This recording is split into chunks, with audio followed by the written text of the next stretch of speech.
Hey, so um, from what I remember, you're probably better violinist than I am. So I don't know how much there is that I can, share with you that will actually help.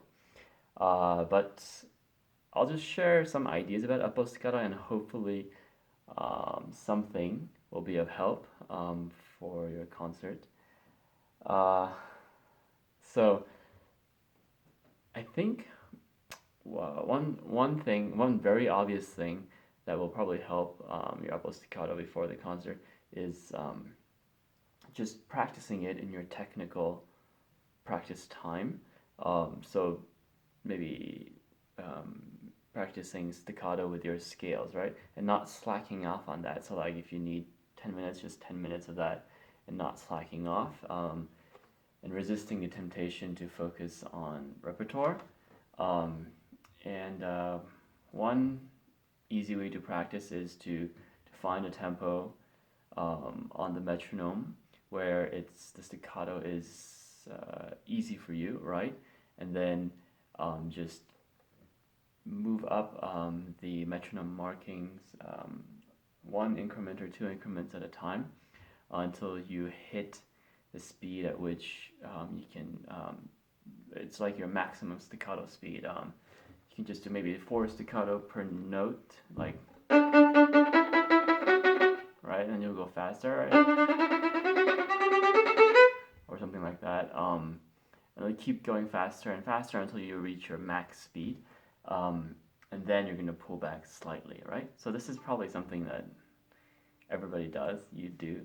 But for me personally, this just helped a lot. And when I was doing this kind of scale practice with the staccato, I would discover all the parts of the bow and all the different tempi, I guess, where I had trouble. So like I'd be fine, let's say certain parts of the bow or at certain metronome markings, and then I would discover at other parts of the bow my arm felt bad, and this scale practice was able to clear all of that out. So devoting a set amount of time to practicing staccato with scales and with the metronome, um, changing the tempo and being very strict about having sharp staccato from the tip all the way. So right from the tip, and it's hard to have staccato here, way down here, but as far as you can get, very sharp, clear staccato, and kind of being very absolutely strict about that in the scales helped me a lot. Um, as far as mechanics, for me personally, I think staccato, the bite and the release comes more from the smaller muscles. So like the like the fingers, the hand, and the wrist, right? So it's more like this motion, right? It's a little pinch. Um, and at the same time, I think um, the upper arm should lead and move just in the same way that you would move and lead with your upper arm when you're not playing staccato. And I think sometimes what happens and actually is makes staccato even harder than it should be is like people sometimes get the hand part down, like they do the staccato pretty well, right? And just normal staccato. But then they freeze up their upper arm somehow, and their upper arm does not move. So for me, I like to think that the upper arm is always leading when I'm playing staccato, but the articulation comes from the smaller muscles. Of course, the upper arm, like when you're at the tip, just like when you're doing legato strokes at the tip, if you want more weight at the tip, right, that kind of strength, it comes from leveraging your arm, starting with the upper arm, right? With the stickiness at the tip. Even when you're not playing staccato, a lot of that comes from rotating from the upper arm, right? So same thing when you are doing staccato. However, it doesn't mean that the actual staccato comes from the upper arm. Um, I think it's easier to feel this when you're doing like flying staccato at first. So I don't remember any of this repertoire very well, but I think Wieniawski liked staccato, right? So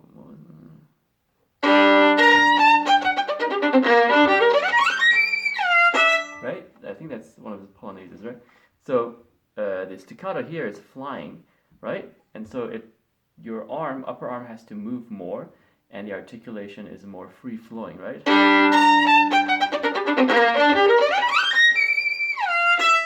I think that flying staccato is a good place where you can, good type of staccato, where you can kind of feel the more fluid motion of the arm. Um, Also, as you practice, I would try forcefully changing the tempo. So I think Paganini 15, right, has downward scales with staccato, right? So like second page, I think.